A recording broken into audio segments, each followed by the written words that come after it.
They told him his joy was a nuisance. That was the last time they would ever underestimate the sound of freedom. The smoke from the grill was a prayer, thick with the scent of hickory and sweet barbecue sauce, a testament to a Saturday afternoon spent in the righteous pursuit of celebration. It rose from the backyard of the only black family in the Oakhaven Estates cul-de-sac, curling into the impossibly blue Texas sky like a cursive signature. On the patio, the sound of Frankie Beverly and Mays spilled from a Bluetooth speaker, a river of funk and soul that carried laughter on its current. Children, their faces sticky with watermelon juice, darted across a lawn so green it looked painted. Elders sat in shaded fold-out chairs, their conversations a low, melodic hum, the history of generations woven into every shared memory. This was not just a barbecue. It was a sacrament. It was Juneteenth. Dr. Marcus Thorne stood at the helm of his father's old smoker, a colossal, battle-scarred barrel of steel he'd lovingly restored. He wore an apron over his linen shirt. His hands, usually dusted with the chalk of a lecture hall, were stained with paprika and purpose. He was a history professor, a man who dealt in the currency of archives and forgotten narratives. Today, he was simply a son, a father, a husband, tending the flame. He watched his daughter, Maya, all of 8 years old, teach his nephew how to do the electric slide, their clumsy, joyful movements a perfect rhythm against the bass line. His wife, Alia, moved through the gathering like a melody herself, her laughter the brightest note in the symphony of their life. For the first time in a long time, the weight of the world felt distant, replaced by the heft of a perfectly smoked brisket. He didn't see the car at first. A pristine white patrol car crawling along the curb with the predatory slowness of a shark in shallow water. It stopped in front of his house. The music didn't feel so loud anymore. The laughter seemed to catch in the air. A uniformed officer stepped out, his movements stiff and deliberate, followed by a woman in a pastel pink pantsuit. Marcus recognized her instantly. Carol Jenkins, president of the Oakhaven Homeowners Association. Her smile was as thin and sharp as a paper cut. She didn't walk to the front door. She led the officer directly to the side gate of his backyard, her heels digging into the pristine lawn. She pointed, not at the speaker, not at the crowd, but at the grill, as if the smoke itself were an act of aggression. Marcus felt a cold knot tighten in his stomach. He wiped his hands on his apron, the scent of spice suddenly feeling like evidence, and walked toward the gate. The joy of the afternoon began to curdle. "Can I help you, Carol?" Marcus asked, his voice even, betraying none of the sudden fire in his chest. The officer, a young man with a face too soft for the rigid set of his jaw, spoke first. "Sir, we've received a noise complaint." Carol stepped forward, her arms crossed. "Multiple complaints, actually, Marcus, and the smoke. It's a disturbance." Her gaze swept over his yard, over his family, lingering for a moment on the red, white, and blue Juneteenth flag hanging from the patio awning. It was a look of profound, patronizing disapproval. A look that said this, all of this, was out of place. "It's 2 in the afternoon, Carol," Marcus said, his voice dropping, a low rumble of thunder under a clear sky. "On a Saturday. The community bylaws are very clear about excessive noise and disturbances, regardless of the time," she recited, her voice a weapon wrapped in the velvet of neighborhood policy. "And frankly, your gathering is becoming a bit of a spectacle." A spectacle. The word hung in the air, ugly and sharp. It landed on the laughter of his children, on the quiet dignity of his mother sipping her sweet tea, on the memory of his own father teaching him how to tend this very grill. Marcus looked from Carol's smug face to the officer's uncertain one. He saw his daughter, Maya, peeking from behind Alia, her dance forgotten, her eyes wide with confusion.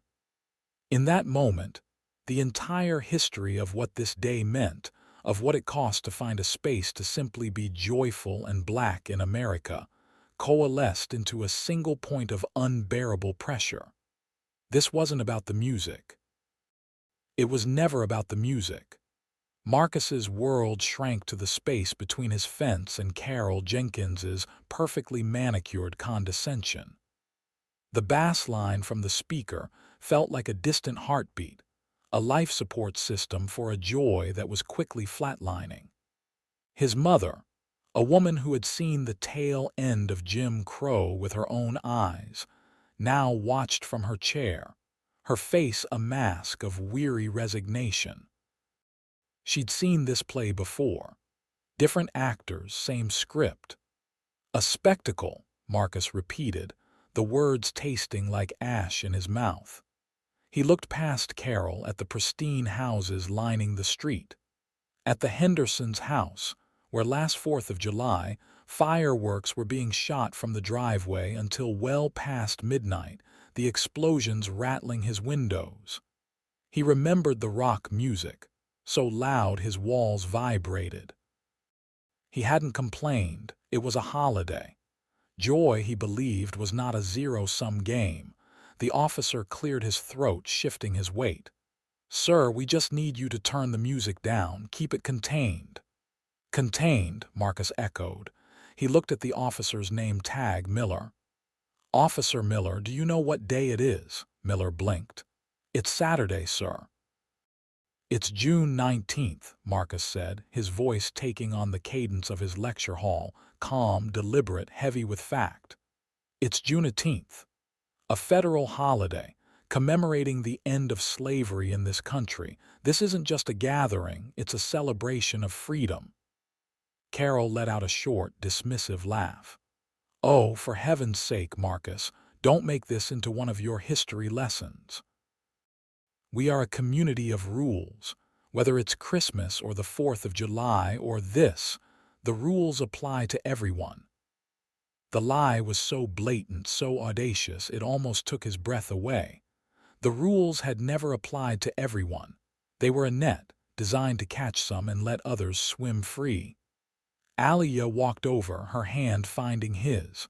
Her touch was a silent anchor. "Carol," she said, her voice sharp but graceful. "The Hendersons' party last month went until 1 in the morning. No one called the police on them." Carol's smile tightened. "That was a national holiday, Alia. It's different."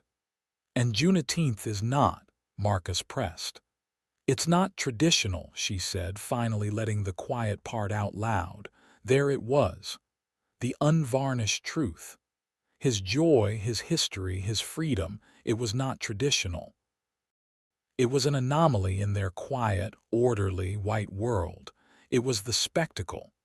The officer, Miller, looked between them, clearly uncomfortable, a pawn in a game whose rules he didn't fully understand. "Ma'am, sir, I just need you to lower the music, that's all. Let's not let this escalate." Escalate. As if Marcus was the one holding the match. He was the fire they wanted to put out. He looked at his son, Jamal, 16 years old, standing by the door, his arms crossed, watching with an anger so fierce and familiar it broke his father's heart. Jamal's generation was supposed to be past this. They were supposed to inherit a world where their joy wasn't a threat. And yet, here he was, watching his father be policed in his own backyard for the crime of celebrating his own history. Marcus took a deep breath, the smell of hickory now tinged with the bitter scent of injustice. He gave a slow, deliberate nod. "Fine," he said, his voice dangerously quiet. He turned to Jamal. "Son, turn it down." Jamal stared at him, his expression a mix of disbelief and betrayal. "Dad, but..." Turn it down, Marcus repeated, his gaze unwavering. It wasn't surrender, it was strategy. He was a historian. He knew that battles were not always won on the field. Sometimes they were won in the archives, in the documentation, in the slow, meticulous gathering of truth. The music volume dipped, leaving a vacuum. The laughter was gone. The conversations had died. All that remained was the low sizzle of the smoker and the quiet, suffocating weight of humiliation. Carol Jenkins smiled, a victor's smile. "Thank you for your cooperation, Marcus," she said, turning to leave as if she had just successfully mediated a peace treaty. Marcus watched her walk away, the officer trailing behind her like an obedient dog. He looked at the faces of his family, their joy stolen, replaced with a somber quiet. He looked at the Juneteenth flag, its bright colors a stark contrast to the mood. And he made a silent promise. She had mistaken his patience for weakness. She thought she had won. She hadn't won. She had just loaded the gun and handed it to him. The party ended not with a bang, but with a slow, mournful fizzle. People ate, but the food tasted different. They talked, but their voices were hushed, their words careful. The celebration had become a wake. His mother's friends, women who had marched and organized and fought for the very right to exist without apology, packed their Tupperware containers with a quiet, heartbreaking efficiency. They hugged Marcus on their way out, their hugs lingering, filled with unspoken words. "Stay strong, son. We've seen this before. We're still here." After everyone had gone, the backyard felt cavernous. Empty chairs stood like tombstones. A half-eaten plate of potato salad sat on a table, flies buzzing around it. The Juneteenth flag fluttered in the evening breeze, a lonely beacon. Aliyah came and wrapped her arms around him from behind, resting her head against his back. "I'm sorry, baby," she whispered. "Don't be," he said, his voice rough. "You have nothing to be sorry for." He was the one who was sorry. Sorry that he'd brought his family to a place that saw their happiness as a threat. He'd bought the house in Oakhaven Estates believing the sales pitch, a diverse, forward-thinking community. He'd mistaken manicured lawns for open minds. Jamal came out, slamming the screen door behind him. He stalked across the patio, his fists clenched. "Why did you let them do that, Dad? You just let them shut us down. In our own house." "It's not that simple, son," Marcus said, turning to face him. "It is that simple." Jamal's voice cracked with the fury of a boy who was just beginning to understand how unfair the world could be. "They disrespected you. They disrespected us. They disrespected Grandma, and you just said, 'Yes, sir, I'll turn it down.' We should have turned it up." "And then what?" Marcus asked, his voice low and intense. "Then what, Jamal? Then Officer Miller feels threatened. He calls for backup. Suddenly my backyard is full of cops. You think that ends with us just getting a ticket? You're 16 years old and black in Texas. Your anger is a weapon they will use against you. It is a luxury you cannot afford." The words hit Jamal like a physical blow. He staggered back, his anger deflating into a raw, painful understanding. He looked at his father, not as the man who'd backed down, but as the man who had protected him. He saw the calculation behind the calm, the strategy behind the submission. "So we just take it?" Jamal asked, his voice now small. Marcus walked over to his son, placing his hands on his shoulders. He looked him dead in the eye. "No," he said, his voice iron. "We don't take it, we document it, we dismantle it. We build a case so strong it collapses under the weight of its own hypocrisy. They want to use their rules against us. Fine. I'm a historian. I know how to read the fine print. I know how to find the footnotes they were hoping everyone would forget." The next day, a crisp white envelope appeared in their mailbox. It was from the Oak Haven Homeowners Association. Inside was a formal citation. Violation of Bylaw 7.4, excessive noise and public nuisance. A fine of $500. At the bottom, a sentence was highlighted in yellow. Failure to comply will result in further disciplinary action, including but not limited to additional fines and property liens. It was a declaration of war, disguised as a parking ticket. Marcus held the paper in his hand, the edges sharp against his skin. This piece of paper was their weapon, but Marcus had an arsenal of his own. He had memory, he had truth, and he had a brand new, high-resolution video camera. The 4th of July was 2 weeks away. The 4th of July arrived in Oak Haven Estates with a predictable wave of performative patriotism.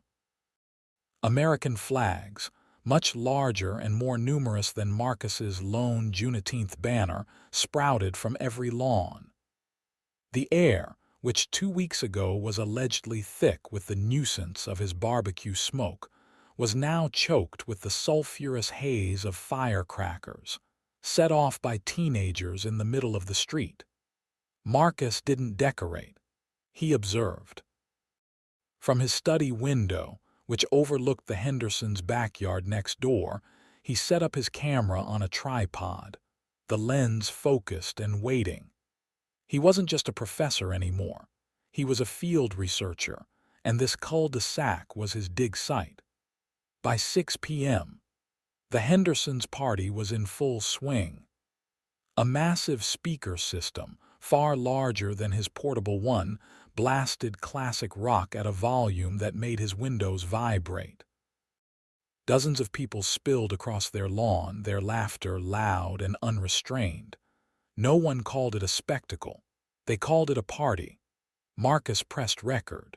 He documented everything. The time was 6:17 p.m. He used a decibel meter app on his phone. The music was peaking at 95 decibels, well above the threshold of any reasonable noise ordinance. He filmed the cars parked all along the street, blocking hydrants and driveways. At 9:45 p.m., the first of the illegal aerial fireworks was launched from their driveway, screaming into the sky before exploding in a shower of red and white sparks directly over his roof. Maya, startled by the boom, ran into his study, her eyes wide with fear. He comforted her, his jaw tight, and kept the camera rolling. He filmed for 5 hours. He filmed as the party grew louder, wilder. He filmed as drunk guests shouted and stumbled into the street. He filmed as the fireworks continued, a constant barrage of explosions that went on until nearly 1 a.m. Not once did a police car crawl down their street. Not once did Carol Jenkins, whose own house was just 3 doors down, emerge in her pastel pantsuit to ask them to contain their celebration. The next morning, Marcus sat in the quiet of his study, the raw footage uploaded to his computer. He watched it all again, time-stamping every violation. The noise, the public intoxication, the illegal fireworks, the parking violations. It was a mountain of evidence, stark and undeniable, but evidence wasn't enough. A single story could be dismissed as an anomaly, a one-off complaint from a disgruntled neighbor. He needed a chorus. He spent the next week talking to people. He started with the 2 other black families in the wider Oak Haven development. He met them for coffee, his approach quiet and academic. He didn't lead with his own story. He asked about theirs. The Pattersons, a young couple with a toddler, told him about the citation they received for leaving their son's tricycle on the porch overnight. Bylaw 11.2, unapproved exterior storage, Mr. Patterson said, shaking his head. Meanwhile, the Millers next door have had a rusty boat parked on their driveway for 6 months. No one says a word to them. The Elms, an older, retired couple, told him about the warning they got for their garden. Too many non-native plants, the HOA had written. Their vibrant hibiscus and canna lilies were deemed less aesthetically pleasing than the uniform, sterile boxwoods that lined every other yard. They called it incongruous with the neighborhood's established character, Mrs. Elm said, her voice laced with a bitterness she had clearly tried to swallow for years. Incongruous, unapproved, a spectacle. It was all the same language, the coded vocabulary of exclusion. Marcus recorded their stories with their permission. He took photos, the tricycle, the garden, the boat. He cross-referenced their violations with the HOA bylaws, a dense, 80-page document he had read 3 times, highlighting every vague, subjective clause that could be weaponized through selective enforcement. He was no longer just building a case, he was curating an exhibition. An exhibition on the architecture of modern racism, hidden in plain sight behind HOA regulations and the polite smiles of people like Carol Jenkins. He compiled it all into a single, devastating presentation. Video files, audio recordings of his conversations, scanned citations, photographic evidence, timestamps, bylaw citations, historical precedents on housing covenants. It was a doctoral thesis on the weaponization of the mundane. The final piece of his plan was a letter. He didn't send it to the HOA board. He sent it to every single resident in Oakhaven Estates. It was a simple, 1-page letter inviting them to the next monthly HOA meeting. At the bottom, he wrote, on the agenda, a presentation on Bylaw 7.4 and the selective definition of community standards. All are welcome. Your voice matters. He didn't know how many would come, but he knew Carol Jenkins would be there, and he knew she would be expecting a fight. He wasn't coming for a fight. He was coming for a reckoning. The Oakhaven Community Clubhouse, usually a sterile, soulless room reserved for potlucks and poorly attended board meetings, was packed. Anxious energy hummed under the fluorescent lights. People stood along the back wall, spilling out into the hallway. Marcus saw the faces of the Pattersons and the Elms, who gave him small, nervous nods. He saw his neighbors, the Hendersons, who looked confused, and a dozen other residents whose expressions ranged from curious to hostile. At the front of the room, Carol Jenkins sat at a long table with the other 4 members of the HOA board. She looked flustered, her usual composure fraying at the edges. She gripped a wooden gavel, tapping it impatiently. Beside her sat a man in a crisp suit Marcus didn't recognize, the HOA lawyer. They had come prepared for a battle. They had no idea he was bringing a war. This meeting will now come to order, Carol announced, her voice strained. She ran through the initial agenda items, landscaping bids, pool maintenance, her words rushed, trying to fast forward to the main event. Finally, she sighed. And now, under new business, Mr. Thorne has requested time to speak regarding his recent citation. She looked at Marcus, her expression a mix of irritation and smug confidence. You have 5 minutes, Marcus. Marcus walked to the small lectern at the front of the room. He carried no notes, just a small remote for the projector he had set up. He looked out at the crowd, then at the board. Thank you, Carol, he began, his voice calm and clear, the voice of a man in complete control. But I'm not here to talk about my citation. I'm here to talk about the soul of this neighborhood. A few people shifted uncomfortably. The lawyer whispered something to Carol. 5 minutes, Marcus, she repeated, her voice sharper.